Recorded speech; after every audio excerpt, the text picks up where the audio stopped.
फांसी की सजा हुई है शराब का यूज करने पर। ठीक है, आप जानते हैं वहाँ पर की घटना क्या घटी थी? जहरीले शराब लोगों को दे करके जो काम हुआ और उसके चलते उतने बड़े पैमाने पर मृत्यु हुई। जब शराबबंदी लागू हो गया था 2016 में, उसी साल ही गोपालगंज जिले की घटना है, ये सबको मालूम है। उसी समय इस पर पूरी जांच की गई और जांच करने के बाद जो कुछ भी था उसी के आधार पर मुकदमा दर्ज हुआ, सब कुछ हुआ। और आज तो ये आप जानते ही हैं, कोर्ट का ही अधिकार है, यही संवैधानिक अधिकार है, दायित्व है, उसके आधार पर नहीं कुछ भी देखा है, उन्होंने ये फैसला किया। तो आप समझ सकते हैं कि कितनी बड़ी बात है। लोगों को समझना चाहिए, बराबर कहते हैं शराबबंदी लागू की गई लोगों के हित में, और इसके बाद आप समझ लीजिए कि उसी साल कुछ जगह पर आप जहरीला शराब उन लोगों ने आपूर्ति कर दी, जिसके चलते कितने बड़े पैमाने पर लोगों की मृत्यु हो गई। और उस समय भी हमने जो कहा था, याद करिए कि देख लीजिए, शराब पीजिएगा, जहरीला मिलेगा और मृत्यु के शिकार होइएगा। इसलिए कभी किसी पर भरोसा मत करिए।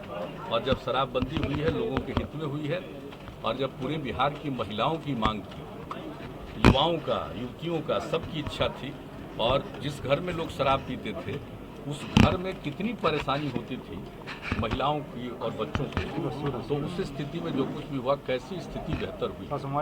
जो लोग शिकायत करते थे, और आप जानते हैं जब हम लोग लगातार अभियान कर रहे थे, तो एक महिला ने अपनी बात कही थी, जो हम बराबर कहते हैं लोगों को। उन्होंने अपनी बात यही बताई कि मेरे पति शराब पीते थे और आ करके शाम में झगड़ा करते थे और देखने में क्रूर लगते थे, लेकिन जब से शराबबंदी लागू हो गई, अब शाम में आते हैं, बाजार से सब्जी खरीद कर लाते हैं, और अब मुस्कुराते हैं, अब देखने में अच्छे लगते हैं। तो आप समझ सकते हैं कि ऐसी बात उन महिलाओं ने कही, ऐसी महिला ने कही जिसके घर में उसके पति शराब पीते थे और घर की स्थिति को खराब रखा था। ये कितनी बड़ी बात है। और ऐसी स्थिति में आज भी कहीं कहीं कुछ जहरीले शराब की बात हो रही है, जांच चल रही है। तो ये तो सबको समझना चाहिए कि जब भी आप ये गलत काम करना चाहेंगे तो आपको और धोखा देगा।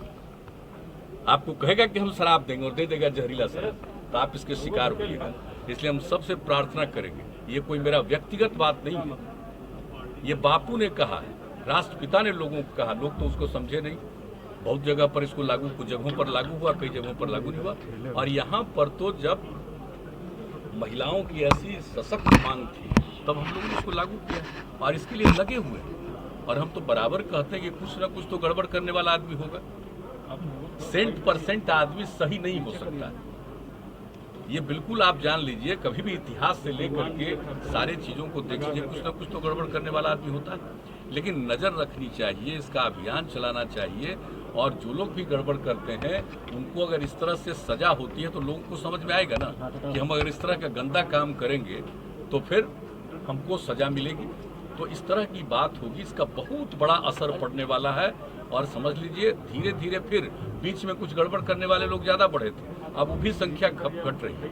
और पूरे तौर पर इसकी जांच पड़ताल के लिए हम लोग लगाए हुए, और आपको बता देते हैं कि हम तो रेगुलर ही कुछ ही दिनों के बाद आकर के सबको बुला करके पूछते हैं, सीनियर ऑफिसर्स को। और हमने तय कर दिया है कि प्रतिदिन, चाहे वो पुलिस के लोग हों जिनकी जिम्मेदारी है, मद्य निषेध विभाग के लोग हों, इनके टॉप लोगों को कह दिया है कि प्रतिदिन रोज थोड़ी देर बैठिए और सब जगह की खबर लीजिए और कहाँ क्या करना चाहिए इसके बारे में विचार करिए। अब होता है लोग, यानी होम डिपार्टमेंट के अफसर, मद्य निषेध वाले भी अफसर, और जो हम लोगों ने पुलिस अफसर डीजीपी, और जो बनाए हुए हैं हम लोग आईजी प्रोहिबिशन, तो ये सब लोगों की मीटिंग होती है।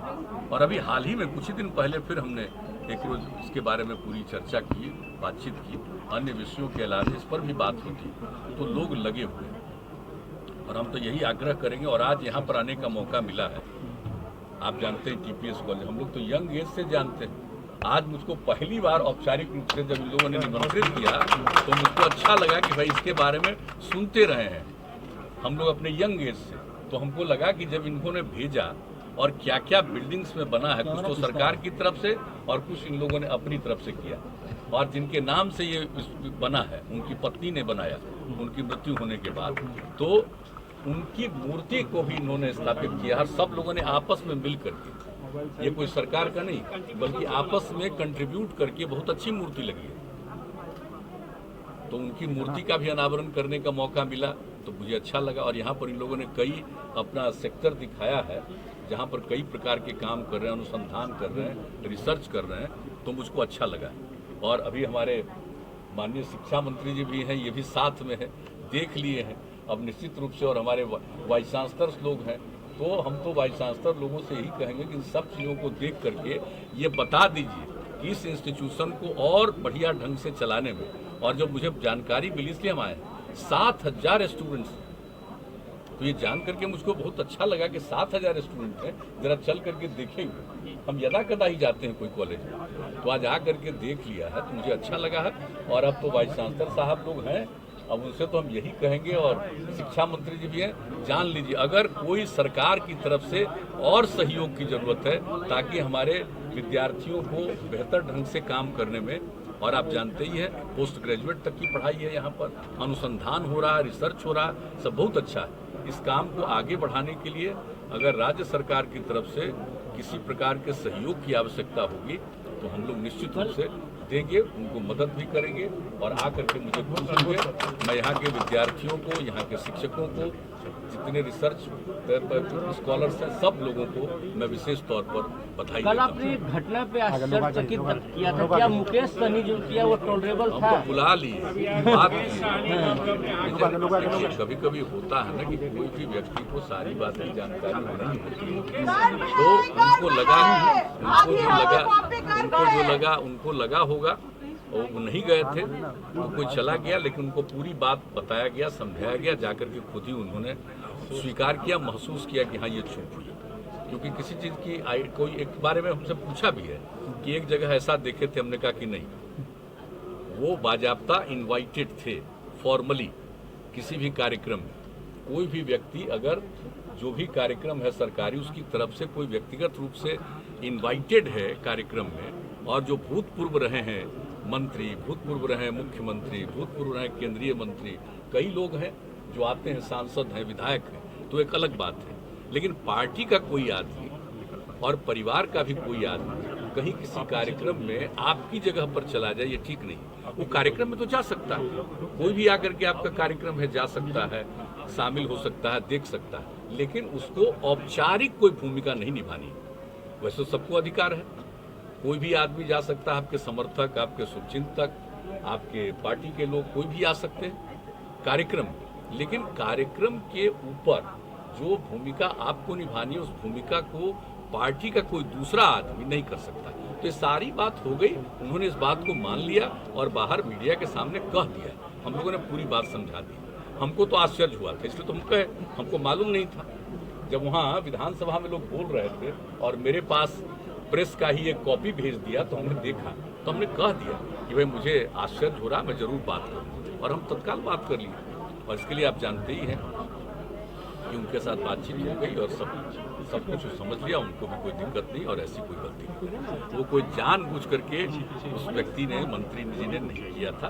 उनको इस बात का कोई आइडिया नहीं था कि कोई चला गया तो कोई मेरी जगह पर खड़ा हो जाएगा तो क्या होगा, इसका कोई उनको आइडिया नहीं। अब कोई दिक्कत नहीं होगी। अब ऐसी बात है, जो जिन लोगों ने भी सवाल को उठा दिया, हम उनको इस बात के लिए धन्यवाद देते हैं कि कम से कम ये बात आ गई तो इससे पता तो चल गया।